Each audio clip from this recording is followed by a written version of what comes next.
La Federación Mexicana de Fútbol pediría a la FIFA que el castigo de 2 juegos sin público lo pagase el Tri femenino.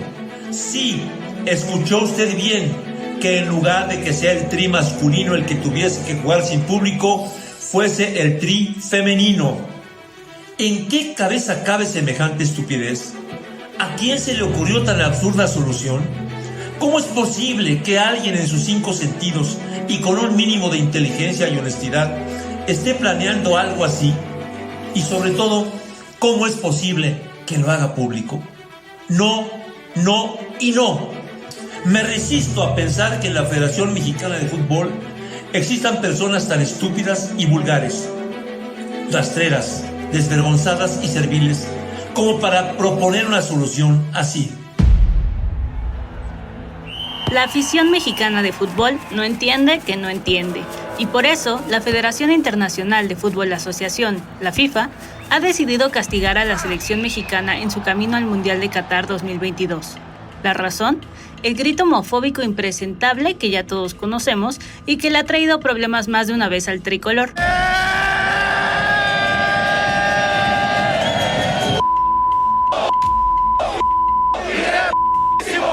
La afición lo volvió a hacer en los encuentros contra Estados Unidos y República Dominicana el pasado mes de junio. Ante esto, la FIFA decidió ponerle un alto a la situación y multar a la Federación Mexicana de Fútbol con 60,000 francos suizos y restringió la entrada al público en 2 partidos de la selección mexicana que ocurriría entre el 30 de agosto y el 8 de septiembre. De acuerdo con el suplemento deportivo Cancha, la Federación Mexicana sugirió a las máximas autoridades deportivas que quienes pagaran la sanción fuera la selección femenil, aunque la Federación lo negó en un comunicado oficial.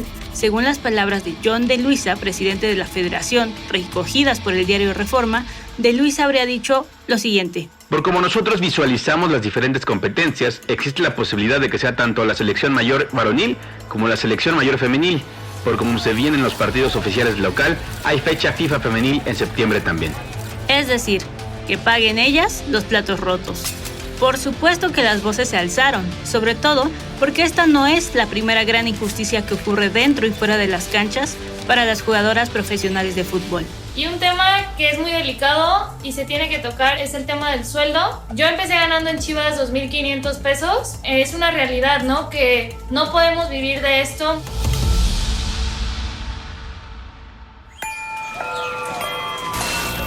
Tribu Política. Tu podcast diario para entender las noticias. Platicamos con Claudia Pedraza, especialista en temas de género y deporte, para entender mejor este tema.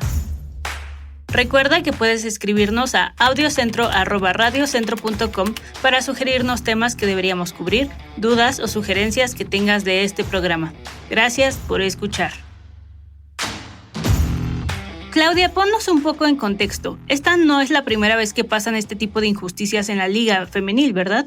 Sí, bueno, en general la Liga MX Femenil, si bien se han hecho esfuerzos para consolidarla y desarrollarla y ha estado acompañado de campañas propulsadas por la propia federación y específicamente por las mujeres en la federación, lo cierto es que también otras decisiones y otras situaciones que siguen vigentes en la liga pues son un reflejo de la gran estructura de desigualdad, discriminación y violencia de género que impera en el fútbol femenil, en el fútbol en general y en el fútbol mexicano en particular.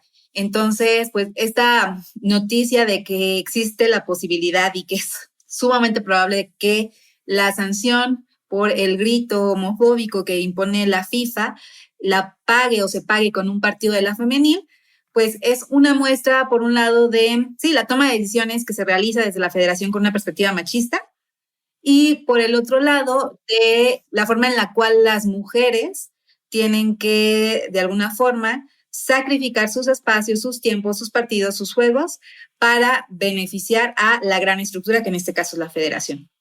¿Cuál ha sido la historia con los juegos en estadios en la Liga Femenil? La selección femenil usualmente no ha sido una prioridad para la federación. A partir de que entra un nuevo equipo de dirección técnica a la femenil, que es muy reciente con la llegada de Mónica Vergara el año pasado, es que se han calendarizado más partidos de la femenil, que han sido partidos de preparación.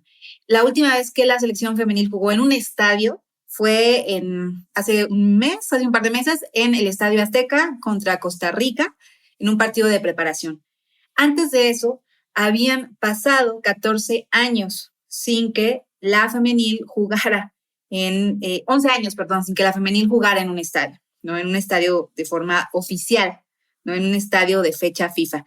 Digamos que la federación planea partidos de sus selecciones que son de preparación, que son los que más ha jugado la selección femenil, y desde la FIFA mandan un calendario de fechas donde de forma oficial tienen que jugar las selecciones, algún tipo de partido, ¿no? De preparación o en algún torneo, pero son fechas oficiales.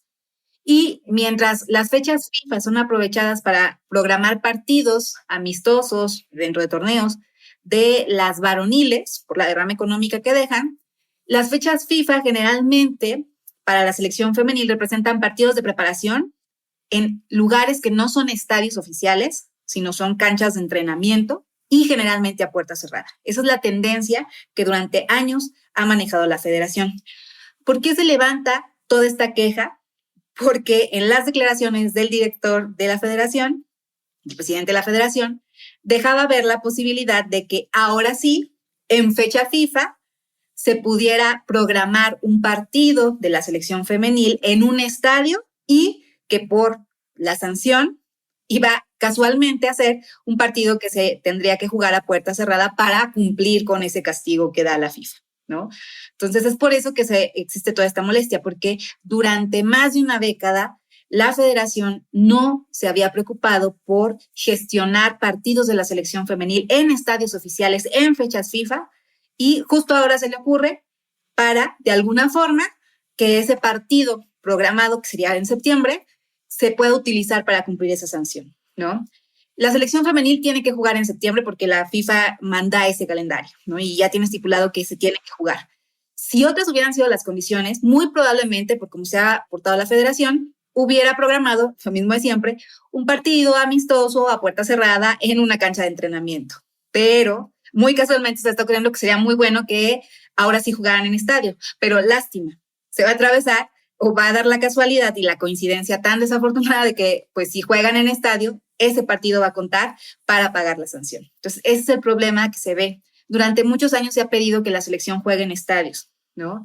Y justo ahora, el argumento que quiere usar la federación es decir, ustedes lo pidieron, ustedes han dicho que jueguen en estadios, pero efectivamente lo que se está planteando es que eso que están haciendo lo están haciendo con toda la intención de que ese sea el partido que cuente para pagar la sanción de 2 partidos que impone la FIFA y de esa forma liberar los últimos partidos de la selección varonil de eliminatoria rumbo al Mundial para que puedan ser a puerta abierta y por lo tanto pueda ir al público y por lo tanto pueda haber derrama económica.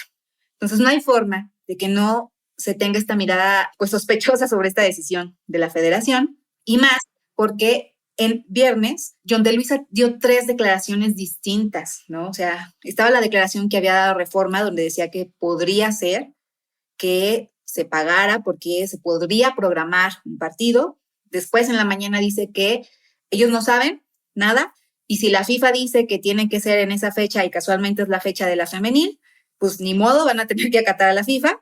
Y después en la tarde dice, no, nosotros no tenemos esa intención y no vamos a permitir que la femenil sea la que pague, ¿no? ¿Por qué cambiaron el discurso? Porque hubo mucha presión mediática y de redes. Pero ojo, si la FIFA dice los partidos en los cuales se va a pagar son esta fecha y le toca jugar a la femenil, muy probablemente la federación va a programar un partido en estadio para la femenil para pagar esa sanción. O sea, las posibilidades son muy altas, aún con todas las declaraciones que ya ha vertido John de Luisa, y eso sería tremendamente injusto. Oye, Clau, ¿y qué esfuerzos ha hecho la federación para evitar el grito homofóbico? Yo diría que, bueno, lo que ha hecho son campañas que atacan, y este es el gran problema, el grito desde el castigo que va a imponer la FIFA, ¿no? O sea, lo que le importa en la visión de la federación, y así es, ese ha sido el gran problema, hasta ahora, hasta la última declaración de John de Luisa fue cuando yo escuché que cambiaron el discurso, pero hasta antes del viernes, la preocupación y el foco estaba en erradicar el grito homofóbico porque eso representaba un castigo. Y ese es el enfoque que se le han dado a las campañas donde salen los jugadores a decir que no griten porque es falta de educación, porque nos pueden castigar, porque no son formas de apoyar al equipo. Va en serio, es la nueva disposición de la FIFA en todo el mundo. Por un grito quedamos fuera del juego. Un mundial significa mucho para todos. Es la emoción de millones. No por algunos. Vamos a perder todos. ¿Y ves que otros gritan? Señálalos. Nos vemos en el estadio. Grita todo lo que tú quieras. Menos el grito que nos deja fuera del juego. Desde esta visión, centrándose en el grito, no se está enfocando el gran problema, que no es el grito homofóbico, es la homofobia que existe en el fútbol y la homofobia que existe en la sociedad, ¿no? Entonces, la federación lo que ha lanzado han sido estas campañas pidiendo no griten, cuando lo que se tiene que atacar es el significado del grito, la homofobia, lo que causa la homofobia en la sociedad. Porque si no, la afición va a seguir diciendo, es que no es homofóbico, no tenemos la intención de ofender a nadie, es parte de nuestra cultura. Y ojo, no solamente la afición, muchos periodistas deportivos apoyan y dicen que, pues eso, que es una exageración de la FIFA. Y ese es el problema, que se ve que la sanción es por un criterio de la FIFA y no se observa que la FIFA lo que está haciendo es tratar de erradicar todas estas expresiones discriminatorias. Si queremos, desde posiciones muy hipócritas, porque también hay que decirlo, lo son, pero porque sí hay un problema real de homofobia en el fútbol y hay un problema real de homofobia en la sociedad. México es el segundo país con mayor número de crímenes por homofobia. Entonces, no podemos decir que el grito no es homofóbico y que es parte de nuestra cultura cuando nuestra cultura es la que provoca la mayor cantidad de crímenes en razón de homofobia en el mundo, ¿no? Entonces, ese ha sido el problema.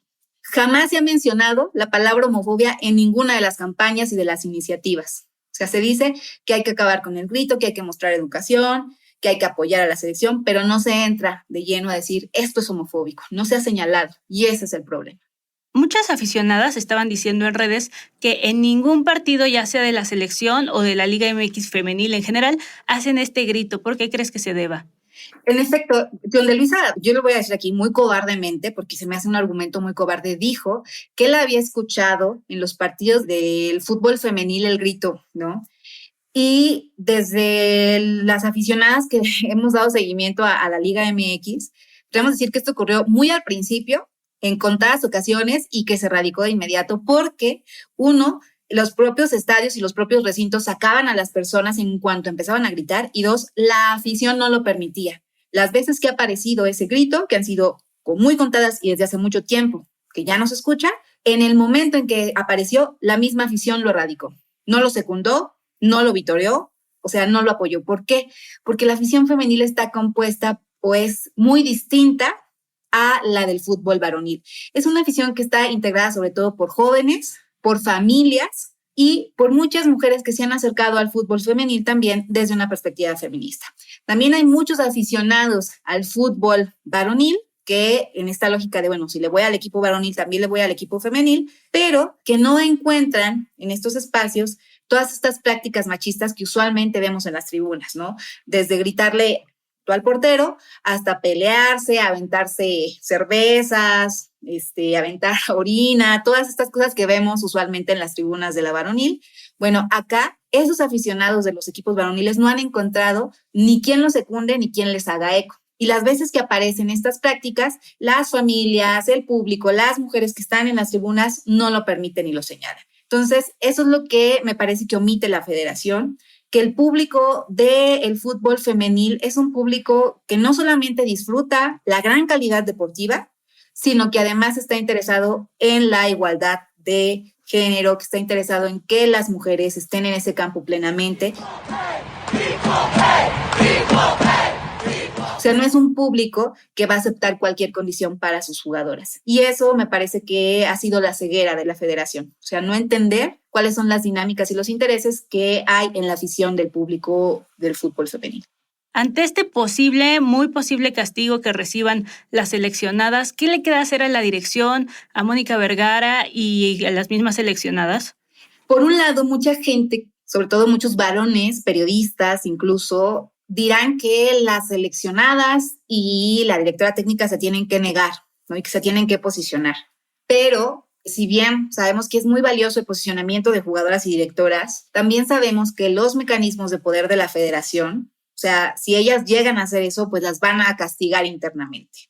Y lo que se ve y se prevé que va a pasar es que la federación un poco coaccione o obligue a las directoras técnicas y a las jugadoras a que salgan ellas a mitigar todo el enojo de la afición femenil, donde ellas van a pedir, oigan, no se preocupen, oigan, nosotras sí queremos jugar, oigan, no es cierto eso del castigo, oigan, ya no hablemos de eso, ¿no? Es muy probable que las utilicen a ellas y las pongan al frente de toda la polémica para que se aminore toda esta discusión que se está generando y que entonces pues impongan también estos mecanismos de silencio, donde la indicación directa para ellas y para las jugadoras va a ser no hablen del tema, ¿no? Y si van a hablar de tema, hablen para decir que no hay que centrarnos en eso porque pues, lo importante es que van a jugar. Entonces me parece que es una situación muy complicada porque cuando tú estás peleando por un espacio, muchas veces tienes que acatar las reglas porque levantar la voz puede significar que se pierda por completo la oportunidad de estar en ese espacio, ¿no? Y eso es algo que ha ocurrido durante mucho tiempo en la Liga MX femenil,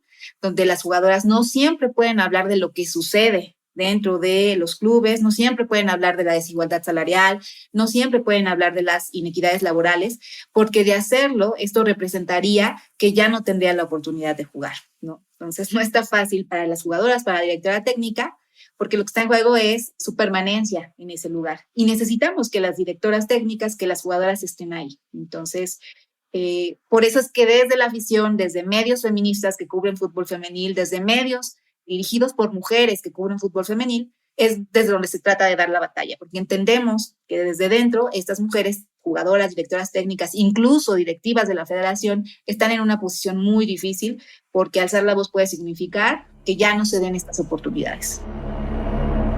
Como menciona nuestra invitada, el fútbol profesional en México no puede hablar de igualdad de sanciones si no existen igualdad de condiciones en la cancha entre la liga varonil y la femenil. Según un informe de la organización Sporting Intelligence, el salario promedio de las jugadoras es de 3,500 pesos mensuales, mientras que en la liga varonil es de 650,000 pesos. Y como ejemplos sobran. Parchar el machismo de la afición mexicana con un castigo misógino definitivamente no es la solución y evidencia el papel secundario que le quieren achacar a las mujeres futbolistas. Camino a Tokio 2020 y a Qatar 2022, el Tri debe cuidar sus pasos para evitar una sanción aún mayor que incluso podría evitar que jueguen sus partidos más importantes. Además, no perdamos de vista el precedente que está dejando la federación con acciones como esta en el historial de México como sede del Mundial de 2026. Si quieres conocer más del tema, te recomendamos leer Con la Femenil No en 16am.com y los materiales en las redes sociales de /feministamx. Este podcast fue producido por Audiocentro, escrito y conducido por Mauricio Montes de Oca y Valeria Ríos, editado por Erika Iván González con la producción ejecutiva de Luisa Cantú y Javier Martret.